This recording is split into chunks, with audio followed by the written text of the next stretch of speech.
una pequeña interrupción allí y le pondremos A y B. Esta es la parte B. Ok, entonces acabamos de leer el versículo, ¿cierto? Entonces vamos a comenzar por arraigados en él. Fíjense, en nuestro pensar como Cristo y en unión con Él, debemos llegar a echar raíces capaces de darnos firmeza y alimento. Fíjense, arraigado. Cuando Dios habla de estas cosas, esto no es una casualidad. Esto es exacto y preciso. Arraigado, o sea, como los árboles que echan raíces, las raíces le dan, fíjense, firmeza para que no se mueva y alimento. Entonces, ¿se dan cuenta? Ese alimento y esa firmeza nosotros la obtenemos de, por supuesto, del conocimiento profundo, exacto de la palabra de Dios, correctamente dividida, usada bien y sin desvío. Entonces, la palabra nos da muchas enseñanzas de cómo pensar como Cristo y cómo mantenernos en unión con Él. Fíjense. Primera de Pedro 2, 1 al 5, acompáñenme allí. Primera de Pedro 2, 1 al 5 nos dice lo siguiente.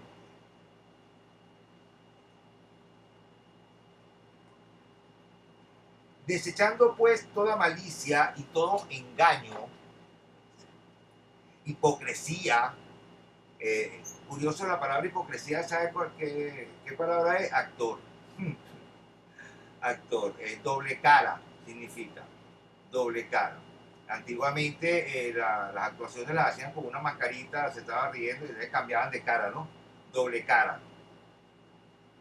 Hipocresía, envidia, ya saben lo que es la envidia, porque tenemos una enseñanza especial que nos dice qué es la envidia de verdad. Ah, y todas las detracciones, desead como niños recién nacidos, digan esto, la leche espiritual no adulterada, para que por ella crezcáis para salvación. Recuerdan que hablamos de crecer en la fe, bueno, igualito, aquí tenemos que crecer en todo esto. Así es que, pero si es que habéis gustado de la benignidad del Señor, acordándoos,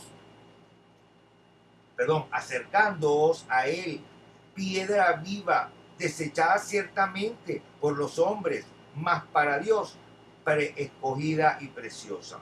Vosotros también, como piedras vivas, sed edificados como casa espiritual y sacerdocio santo, para ofrecer sacrificios espirituales aceptables a Dios por medio de Jesucristo.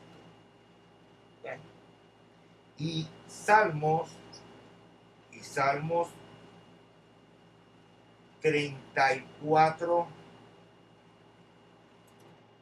Salmos 34, 8 nos dice lo siguiente. Salmos 34, 8. Gustad, gustad y ved que es bueno Jehová.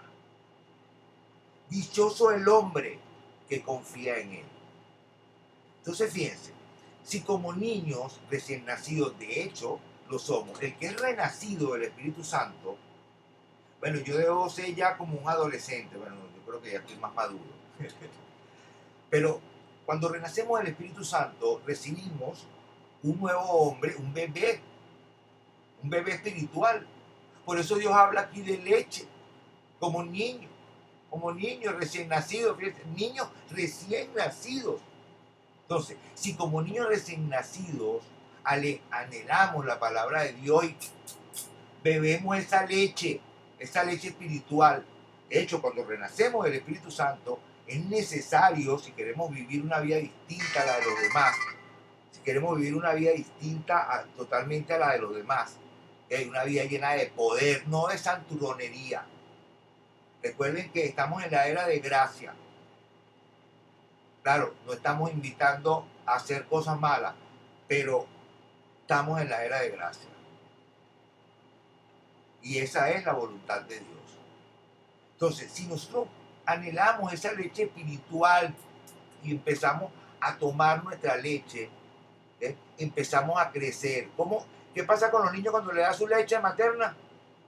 a crecer, se ha dicho, y mientras más leche materna le das, o sea, la de su mamá, la que tiene que, porque si tenemos ese Espíritu Santo que es hijo de Dios, ¿de quién va a tomar la leche?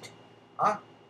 De los hombres, no puede. Ese Espíritu Santo que recibimos debe ser alimentado para que crezca fuerte, saludable. ¿Eh? Si no, no crece, se pasma, se queda ahí.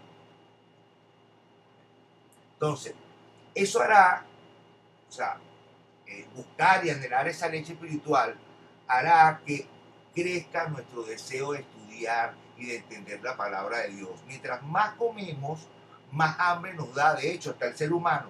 El ser humano mientras más come, más hambre le da y más quiere comer. Entonces, así cuando tengamos que tomar una decisión, fíjense, ¿ah? Tengamos que tomar una decisión, nos preguntaremos, ¿qué hubiera hecho Jesucristo en este caso? Y dice Dios, es más, siempre que vamos a hacer algo, tenemos que pensar que hubiera hecho Jesucristo, que dice Dios, aparte, que Jesucristo hacía la voluntad de Dios. O sea, que si Jesucristo lo hizo es porque está de acuerdo a la palabra de Dios. El único hombre que podemos decir que lo que hizo siempre estuvo de acuerdo a la palabra de Dios. ¿Okay? Siempre, siempre estuvo de acuerdo a la palabra de Dios. Fíjense lo que nos dice Juan, lo que nos dice Juan 8, 6 al 11. Búsquenlo ahí rapidito. Juan 8, 6 al 11. Dice, es con Jesucristo un ataque ahí. Más esto decían tentándole para poder acusarle. Pero Jesús, eso fue cuando querían que apedreara a la mujer, ¿no? Inclinándose hacia el suelo, escribía en tierra con el dedo. Yo siempre digo que estaba haciendo jugando la vieja. Con el dedo. Y como insistieran en preguntarle, se enderezó y les dijo. O sea, a él le dijeron que hay que apedrearla, ¿no? Porque es una adúltera. Ellos estaban buscando la manera de que Jesucristo, como sabían que era de los más buena nota, dijera no, no la deben apedrear. Entonces ahí sí lo podían acusar, ¿okay? Y podrían hasta meterlo preso, apedrearlo, qué sé yo. ¿Okay? Recibir las sanciones de ir en contra de la voluntad de Dios.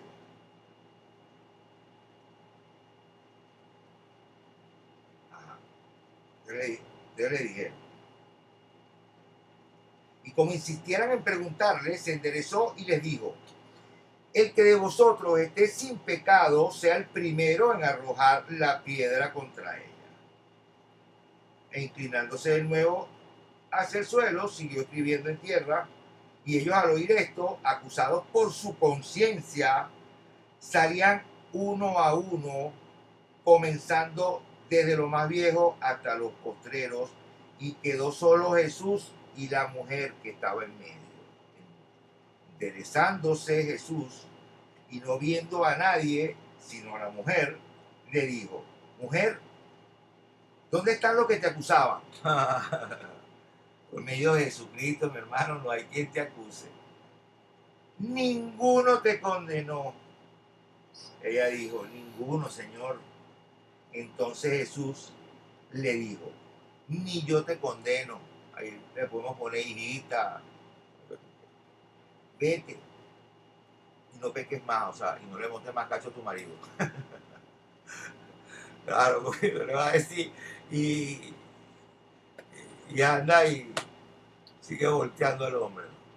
Entonces, fíjense, si nosotros nos preguntamos en cualquier situación qué haría Jesucristo, eh, esa respuesta nos demostrará si estamos arraigados en Cristo. Si nuestras raíces espirituales, fíjense, están recibiendo el alimento de Él, el verdadero alimento espiritual, ¿ah? de su modo de pensar, si nos estamos alimentando realmente de Él. O sea, esto es lo que significa arraigados en Él, andar firme y fortalecido espiritualmente, con raíces profundas, con raíces profundas.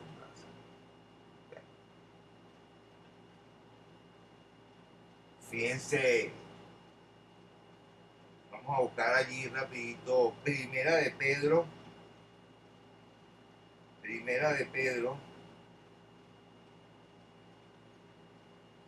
2. Aquí vamos a ver varios versículos, ¿no? De Primera de Pedro. Pero Primera de Pedro 2:2 dice, elegidos según la presciencia de Dios. Esta palabra es interesante porque es una cualidad divina. Esa palabra presciencia es predecir, o sea, conocer el futuro, ¿okay? Conocer las cosas que vendrán. De hecho, es una cualidad particular de Dios, ¿okay? Muy particular, por su presciencia, preconocimiento, ¿okay? De las cosas, del futuro. Aquí está hablando específicamente del futuro y esa palabra tiene ese significado especial.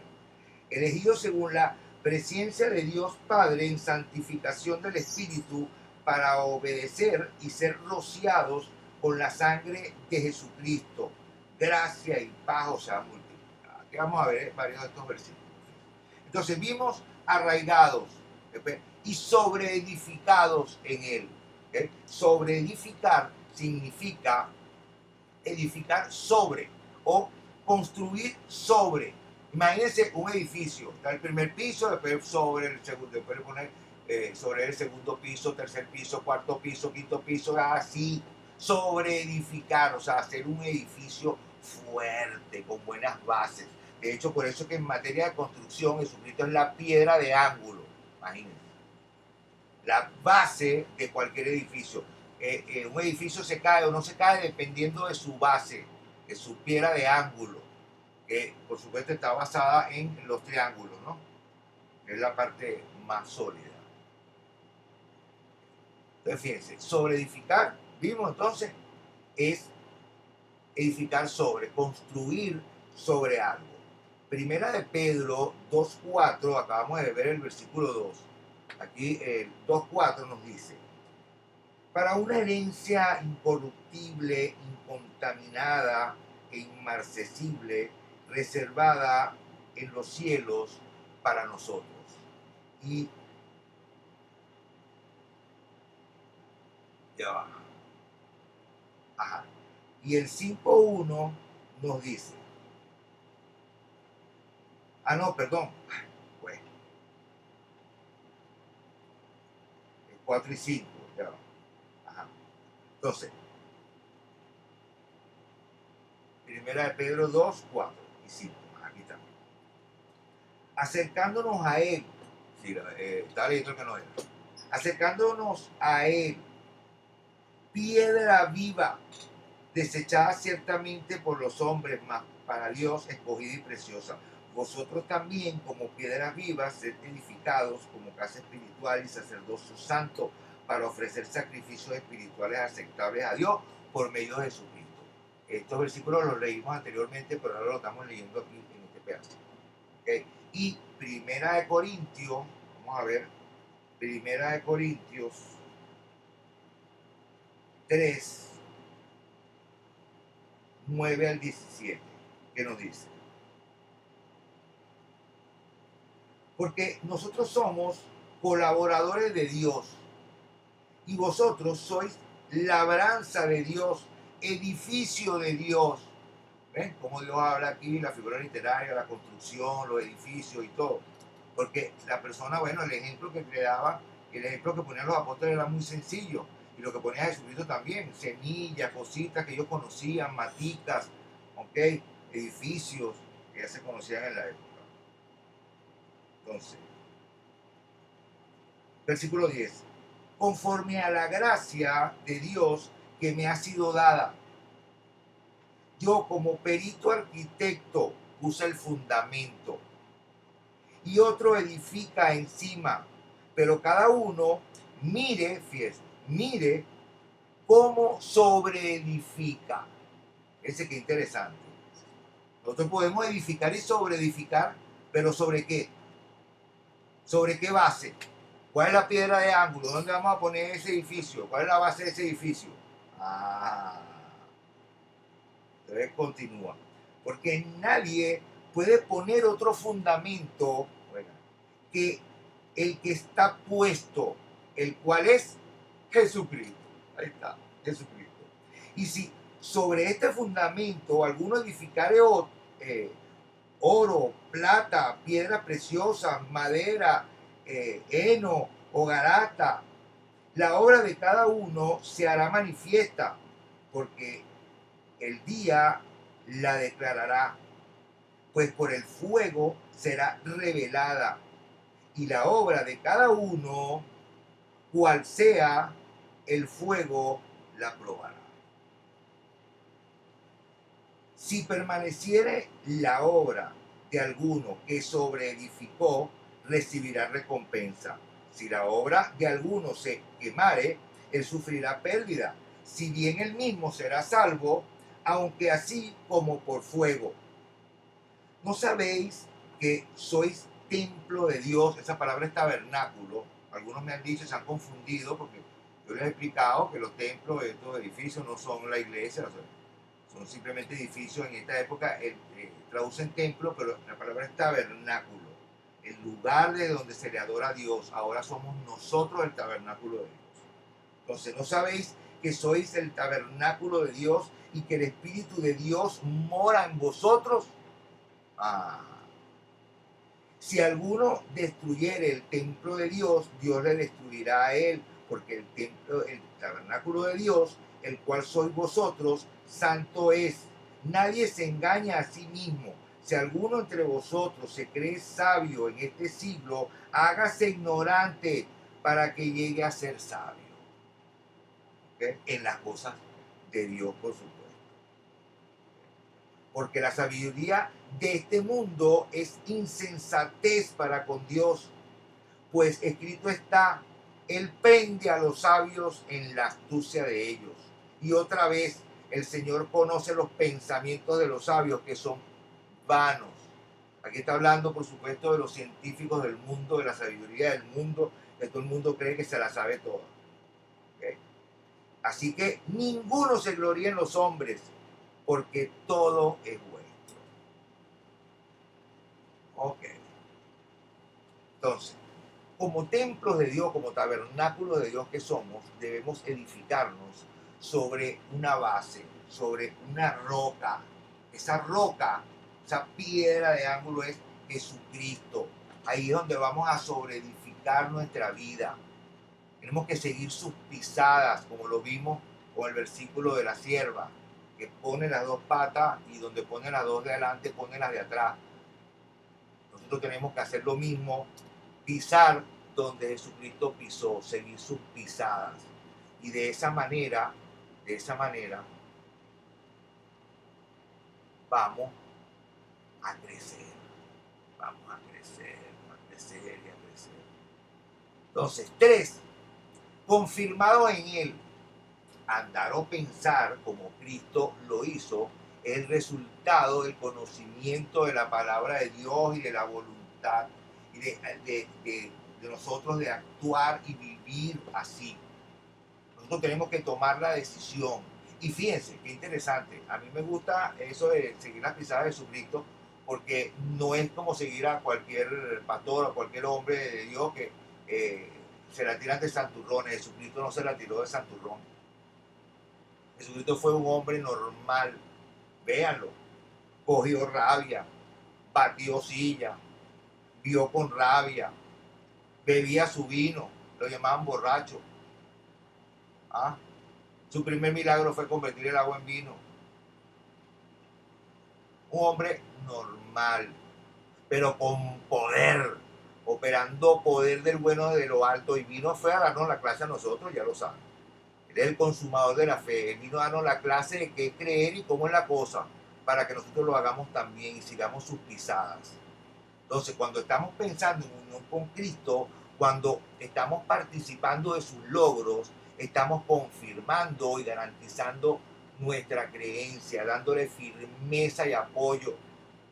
A medida que nuestro conocimiento aumenta, podemos notar, fíjense, que nuestra creencia es más firme, más segura. Lo vimos en los versículos, lo vimos en la serie que vimos, ¿okay? Que desechando el buen conocimiento, naufragaron algunos en la fe. El conocimiento es la base de la creencia. Bien, es cierto que muchos tienen todo el conocimiento y no les da la gana de creer, eso es otra cosa. Pero el que sí quiere creer, el conocimiento es fundamental. ¿Ok? Fundamental.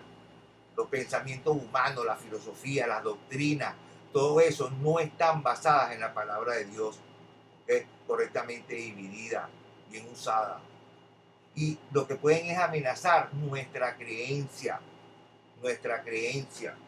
Vamos a ver aquí, versiculito, primera de Juan 4.1, un momentico, primera de Juan 4.1, que nos dice: amados, no creáis a todo espíritu, sino probad los espíritus, si son de Dios, porque muchos falsos profetas han salido por el mundo. Así es fácil. Ahora, ¿cómo lo chequeamos? Con la palabra de Dios, con la Biblia. Y no nada más leyéndolo por encima. Mira lo que dice esta traducción, no. Si vas a querer comprobar algo, estudia, profundiza en el versículo, ve lo que dicen todas las versiones, ve lo que dice la traducción griega, ve o hebrea, estudia, ve lo que dicen otros pasajes iguales. Y entonces, después que dividas correctamente la palabra de Dios, entonces podrás saber si es correcto o no es correcto lo que esa persona está diciendo. Entonces, el discernimiento espiritual nos permitirá mantenernos firmes en nuestra creencia ante esa sabiduría humana o este mundo. ¿Ustedes recuerdan qué significa filosofía? Que es de sofo, sabio. Sofía, la que vive por aquí abajo. ¿Okay? Sofía, que es sabiduría. Y filo, que viene de fileo, que es amante, o sea, amor humano, amor de este mundo, cosas de este mundo. Entonces, unida significa sabiduría humana, la sabiduría de los hombres. De hecho, la filosofía, si no sabían, es la madre de la ciencia, pues, ¿sabes? Ella es la que le dio vida, ahora la llaman ciencia, pero su nombre debería seguir siendo filosofía, ¿okay? Sabiduría del hombre. Ok, y el cuarto, para terminar, abundando en acciones de gracia. Si estamos pendientes, fíjense, de lo que Dios ha hecho y hará por nosotros, nuestros pensamientos deberían ser de un constante agradecimiento a Dios. Nosotros tenemos muchas razones para abundar en acciones de gracia, en agradecimiento para Dios. Yo les he contado que en una oportunidad yo iba caminando por una subida protestando porque la moto la tenía en el taller y no me la habían dado. En vez de ir dándole gracias a Dios por tener dos piernas y tener salud, cuando me entregaron la moto tuve un accidente y quedé en muleta y bueno, lo que caminé ese día no lo podría caminar nunca en muleta, y nada más un pedacitico que tenía que caminar para llegar a la subida esa era como, bueno, como, qué sé yo. Y ahí, bueno, le pedí perdón a Dios por no haberle dado gracias en aquel momento y ver las cosas negativas y no las positivas. ¿Okay? En ese momento me di cuenta de lo que tenía para agradecer. En ese momento ya no podía caminar, no podía lanzarme por esa subida y paso recogí unos manguitos subiendo. En vez de darle gracias a Dios, iba protestando. Y fíjense, después me di cuenta de que no debía haber ido protestando en la peor situación, tiene que darle gracias a Dios, porque siempre hay cosas positivas y buenas para agradecer. ¿Okay? Recuerden Santiago 1.17, toda buena dádiva y todo don perfecto desciende de lo alto, del Padre de las luces, donde no hay mudanza ni sombra de variación. Él no cambia. Todo regalo, a mí me han dicho que te va a caer del cielo, sí. Y fíjense, el mundo trata de decirte, sí, claro, te va a caer del cielo. Pero resulta que sí, que sí. A nosotros, a los hijos de Dios, sí nos caen las cosas del cielo porque vienen de nuestro Padre Celestial. Dios sacrificó a su Hijo primogénito y unigénito para que nosotros viviéramos eternamente. Eso nada más, con escuchar eso es suficiente para darle gracias eternamente. Por eso es bueno darle gracias a Dios constantemente. ¿Okay? Entonces, y debemos de paso vivir la gracia. Estamos en la era de gracia. Ahora tenemos que agradecer por la gracia. Vivir la gracia es una acción de gracia, fíjense. Vivir la gracia de Dios es una acción de gracia. Tenemos que esperar todo por gracia. No pensemos por nuestro propio esfuerzo.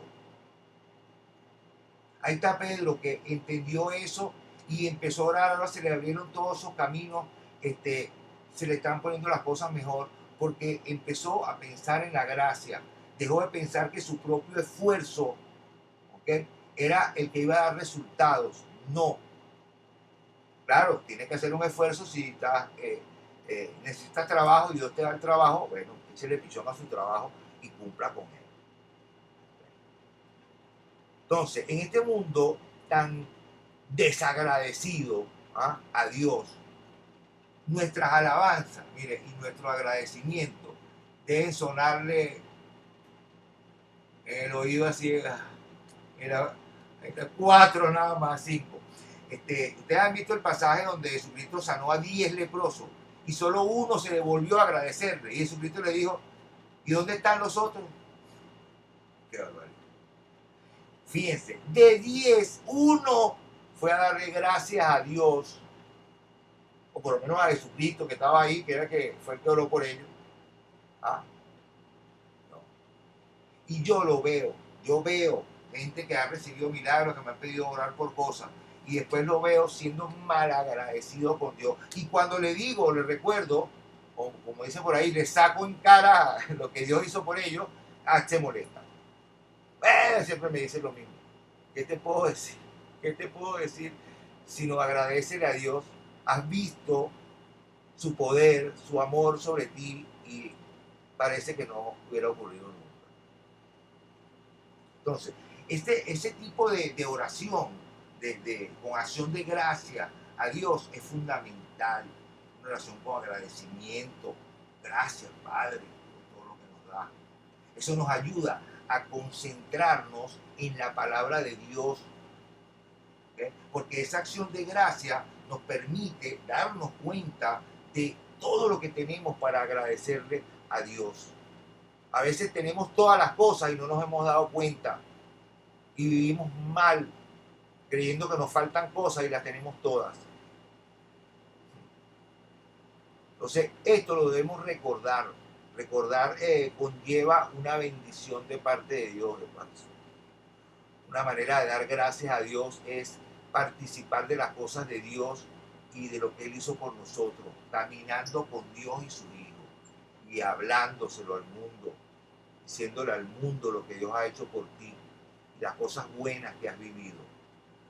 Y por último, para terminar esta enseñanza de hoy, quiero que veamos un momentico Lucas 15, para terminar.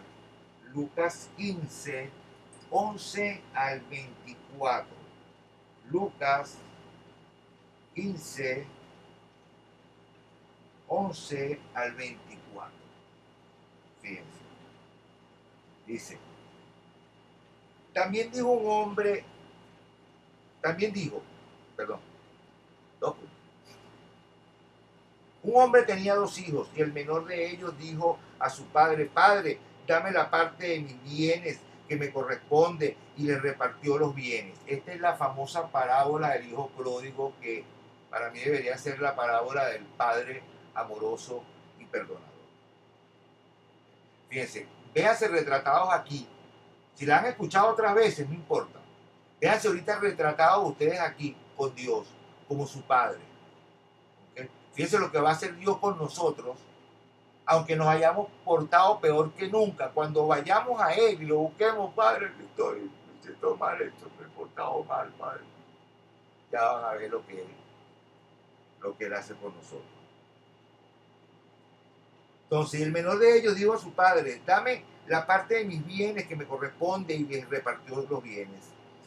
No muchos días después, juntándolo todo, el hijo menor se fue lejos a una provincia apartada y allí desperdició sus bienes viviendo perdidamente. Y cuando todo lo hubo malgastado, vino una gran hambre en aquella provincia y comenzó a faltarle.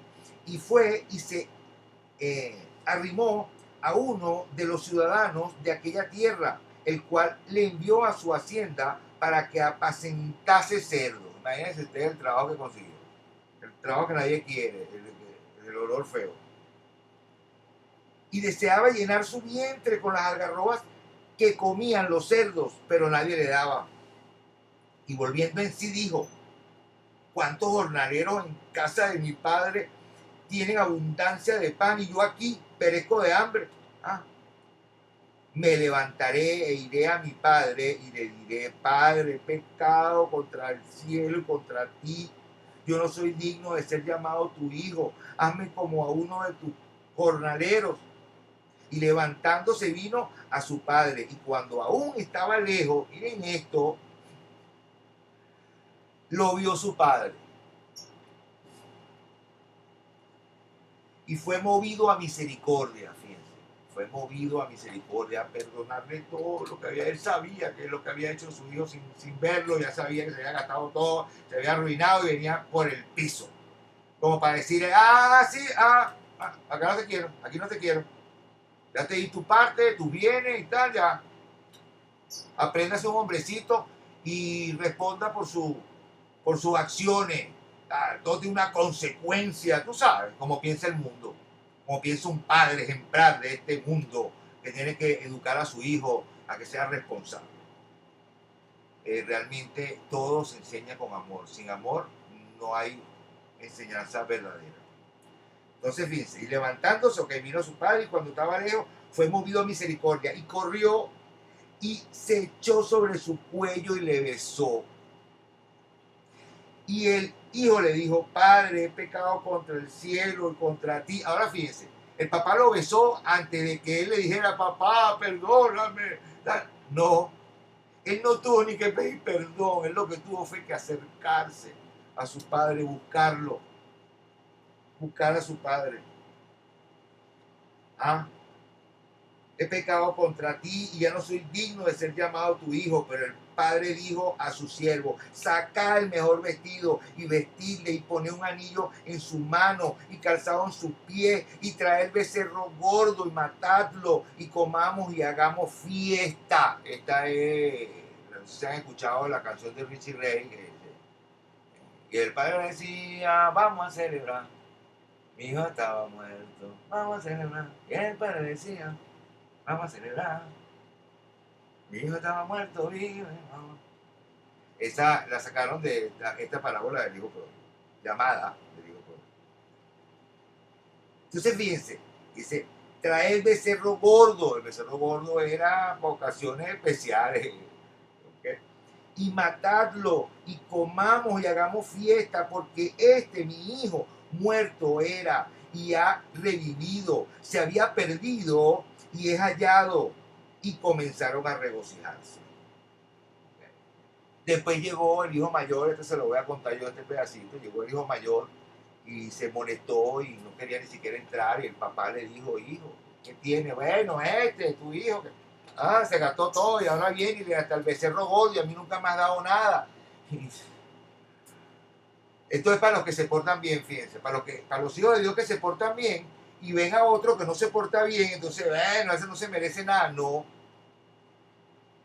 Dios como padre le dijo: pero hijo, sí, tú siempre has estado conmigo, porque él se porta bien y está con él, y todas mis cosas son tuyas. O sea, has tenido todo lo mío, porque has estado aquí conmigo. Pero tu hermano se había perdido, ¿vale? Y ha vuelto, ha regresado. Son más que motivo para celebrar. Entonces, este pasaje bíblico nos muestra un ejemplo práctico de lo que es el arrepentimiento, fíjense, de lo que es cambiar de manera de pensar. El hijo pródigo no solamente se dio cuenta de su situación, sino que tomó la decisión de cambiar su vida y volvió a su padre. Cambió su manera de pensar, su manera de actuar, y en consecuencia, levantándose, fíjense, levantándose, fue hacia su padre y le manifestó su arrepentimiento, su deseo de que lo perdonara. La misericordia de Dios le impidió seguir hablando, porque ya Dios, su Padre, había conocido su corazón arrepentido, así de fácil. Y por eso salió a recibirlo y a celebrar su regreso. Es decir, le quiso decir, hijo, si ya has cambiado y, ha cambiado tu corazón, ¿ah? Si ya has tomado la decisión de vivir en comunión conmigo, de estar conmigo, y si ya no, y si ya yo te he perdonado, ¿ah? Solo nos queda ¿qué? Gozarnos de ello. Así que ven, te mostraré que te he perdonado y que estás en comunión conmigo. Entonces le dio anillo, hizo la fiesta, todo, y le demostró a su hijo que lo había perdonado y que había tenido misericordia de él. Este es un mensaje que Dios nos da para que nunca pensemos que no merecemos nada de Dios y que no merecemos ir a Él. Siempre que vayamos a nuestro Padre Celestial, Él será movido a misericordia y nos va a perdonar. Acá, muchachito, no ha terminado de hablar, cuando ya tú estás más que perdonado, Él te va a ver de lejos. Mira, ahí viene Daniel. Ahí viene Daniel con acá de puchero ahí. Ven acá. Está perdonado. Vamos a hacer una fiestica aquí. ¿Okay? Entonces, bueno, con este pasaje culminamos nuestra enseñanza de hoy. Y ya saben, sed salvo de esta perversa generación. ¿Okay? Nosotros fuimos llamados a salvarnos de este mundo, de la muerte, de la enfermedad, de la corrupción, del envejecimiento, de todo. Porque este mundo va a ser deshecho completamente. Va a ser hecho nuevo. Y allí vamos a vivir lo que hemos aceptado este llamado y le creemos a Dios sus promesas. Gracias, Padre, por esta enseñanza de este día. Gracias por su sabiduría, por su gracia para con nosotros. Bendito sea por ello, en el nombre grande, poderoso de nuestro hermano mayor y Señor Jesucristo de Nazaret. Amén. Amén, amén por aquí, mis hijos. Excelente. ¿Alguna pregunta, alguna duda? Nunca tienen dudas. Bueno, excelente. Que la paz de nuestro Padre Celestial repose en sus corazones, mi amada iglesia, del único Dios y Padre de Jesucristo de Nazaret.